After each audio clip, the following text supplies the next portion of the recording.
La antigua Mesopotamia, a menudo conocida como la cuna de la civilización, fue el hogar de algunas de las primeras sociedades complejas. Entre las características definitorias de estas primeras ciudades-estado se encontraba la fusión de la vida religiosa y económica, personificada en la economía del templo y el gobierno teocrático. Los templos dedicados a diversas deidades no solo eran lugares de culto, sino también centros económicos y políticos, que desempeñaban un papel fundamental en la organización de la sociedad. Los sacerdotes, actuando como intermediarios entre los dioses y la gente, poseían un poder significativo tanto en los asuntos espirituales como materiales. Este sistema de gobierno, conocido como gobierno teocrático, aseguraba que las instituciones religiosas mantuvieran el control sobre vastos recursos y moldearan el panorama político de Mesopotamia. Este artículo explora la economía del templo y el gobierno teocrático en la antigua Mesopotamia, analizando sus orígenes, funciones, impacto económico y eventual transformación a lo largo del tiempo. Al examinar la evidencia arqueológica y textual, podemos comprender mejor cómo la religión y la economía estaban profundamente entrelazadas en las primeras civilizaciones del mundo. 1. Los orígenes de la economía del templo en Mesopotamia. La economía del templo en Mesopotamia se remonta a las primeras fases de la urbanización, alrededor del final del cuarto milenio a.C., durante el periodo de Uruk. A medida que pequeños asentamientos agrícolas crecían hasta convertirse en ciudades-estado, la necesidad de una administración organizada y de distribución de recursos aumentó. El Sigurat, un templo de gran altura con una estructura escalonada, se convirtió en el centro de la actividad económica y social. Estos templos estaban dedicados a deidades como Enlil, el dios principal de Nippur, Inanna, la diosa del amor y la guerra en Uruk, y Enki, el dios de la sabiduría en Eridu. Los primeros registros de la administración mesopotámica provienen de los archivos de los templos, que contienen tabletas de arcilla inscritas con escritura cuneiforme. Estos documentos revelan que los templos gestionaban grandes propiedades, controlaban los sistemas de riego, almacenaban el grano excedente y empleaban a miles de trabajadores. El templo, como la casa del dios patrón de la ciudad, se consideraba el propietario legítimo de la tierra, mientras que los seres humanos solo eran administradores que trabajaban para lo divino. El papel del templo en la economía se basaba en el concepto de que todo pertenecía a los dioses. Como resultado, los productos agrícolas, los bienes comerciales y los artículos manufacturados se traían al templo como ofrendas o como parte de un sistema redistributivo. Estas ofrendas se utilizaban para mantener a los sacerdotes, trabajadores del templo y a la población de la ciudad. 2. Gobierno teocrático y el rol de los sacerdotes. En una sociedad teocrática, la autoridad gobernante se consideraba de origen divino o representaba directamente a los dioses. En las primeras ciudades-estado mesopotámicas, los gobernantes a menudo eran vistos como sacerdotes o administradores que servían a los dioses en lugar de ser reyes, en un sentido puramente secular. El ensi, gobernador o alto sacerdote, era el líder del templo y tenía la responsabilidad de gestionar su riqueza, realizar ceremonias religiosas y supervisar las actividades económicas. A medida que las ciudades-estado mesopotámicas crecían en tamaño y complejidad, surgió el papel de los reyes, lugal. Sin embargo, incluso después del surgimiento de la monarquía, los gobernantes mantenían una relación estrecha con los templos para legitimar su poder. Los reyes a menudo se presentaban como elegidos por los dioses y su gobierno se justificaba mediante la aprobación divina. Muchos gobernantes mesopotámicos, como Hammurabi de Babilonia y Sargón de Akkad, enfatizaban su papel como protectores de los templos y como defensores de la justicia divina. Los sacerdotes eran figuras clave en la gobernanza, actuando como asesores, escribas y administradores económicos. La administración del templo recaudaba impuestos en forma de grano, ganado y otros bienes, redistribuyéndolos entre la población o usándolos para proyectos de construcción a gran escala. Los sacerdotes también mantenían los calendarios que determinaban la fecha de los festivales religiosos y las actividades agrícolas. 3. El templo como centro económico. La economía del templo funcionaba como un sistema redistributivo, donde la riqueza se recolectaba y se asignaba según las necesidades religiosas y sociales.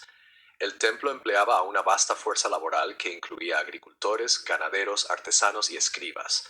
Los trabajadores a menudo eran pagados con raciones de grano, cerveza y textiles en lugar de dinero, lo que refleja una economía basada en el trueque y la redistribución en lugar del intercambio comercial. Las principales funciones económicas del templo incluían: 1. Propiedad de la tierra y agricultura. Los templos controlaban grandes propiedades agrícolas, que eran trabajadas por trabajadores dependientes o arrendadas a agricultores que pagaban una parte de su cosecha como renta. 2. Gestión del riego. Dado que la agricultura mesopotámica dependía del riego, los templos jugaban un papel vital en el mantenimiento de canales, diques y reservorios. 3. Comercio y comercio exterior. El templo participaba en el comercio a larga distancia, adquiriendo materiales como cobre de Anatolia, madera del Líbano y lapislázuli de Afganistán. Las expediciones comerciales eran a menudo organizadas por los funcionarios del templo. 4. Producción artesanal. Los templos operaban talleres donde artesanos especializados producían bienes como cerámica, textiles y objetos metálicos.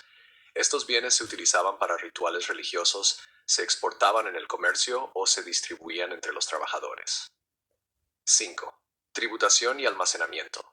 El templo recaudaba impuestos y almacenaba grano excedente en enormes graneros. Estas reservas se utilizaban en tiempos de hambruna o para proyectos públicos. Por lo tanto, la economía del templo era un sistema complejo y controlado por el Estado que garantizaba la estabilidad y la prosperidad mientras reforzaba la autoridad religiosa.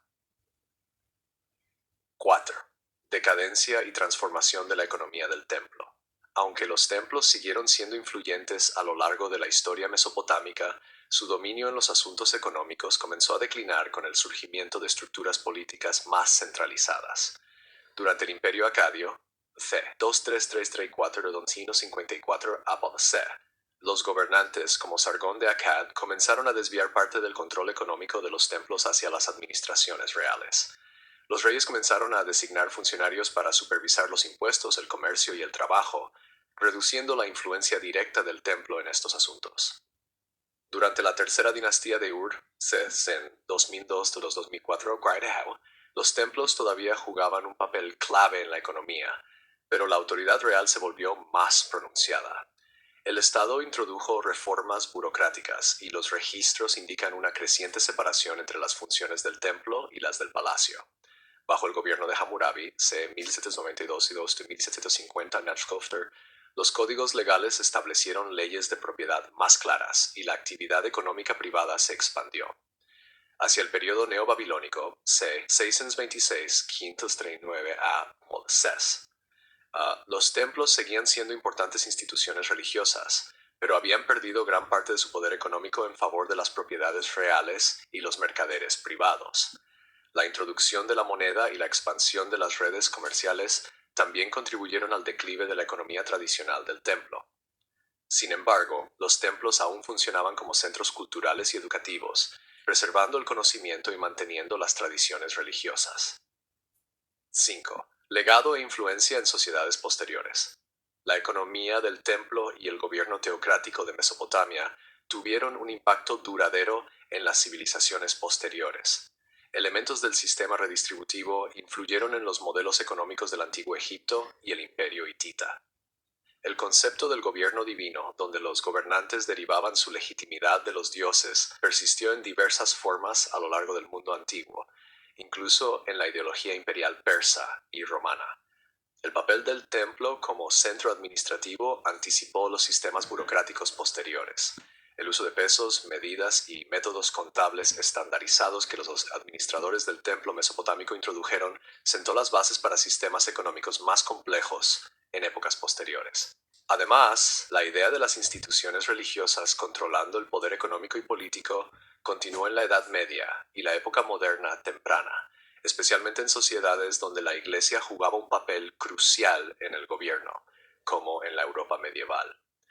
La economía del templo y el gobierno teocrático en la antigua Mesopotamia demuestran cómo los sistemas religiosos y económicos estaban profundamente entrelazados en las primeras civilizaciones. Los templos no solo eran lugares de culto, sino también centros económicos que controlaban la tierra, el trabajo y el comercio. Los sacerdotes tenían un poder inmenso, tanto espiritual como administrativo, moldeando el panorama social y político de las ciudades-estado mesopotámicas. Con el tiempo, la creciente centralización del poder en manos de los reyes y la expansión del comercio privado llevaron a la disminución del control económico directo del templo. Sin embargo, el legado de las economías de los templos mesopotámicos aún se puede ver en las civilizaciones posteriores, influyendo en el desarrollo de la administración estatal, la autoridad religiosa y la gestión económica. El estudio de las economías del templo mesopotámico ofrece valiosas ideas sobre las formas en que las primeras sociedades organizaron sus recursos y su gobernanza, destacando la compleja interacción entre religión, economía y política en el mundo antiguo.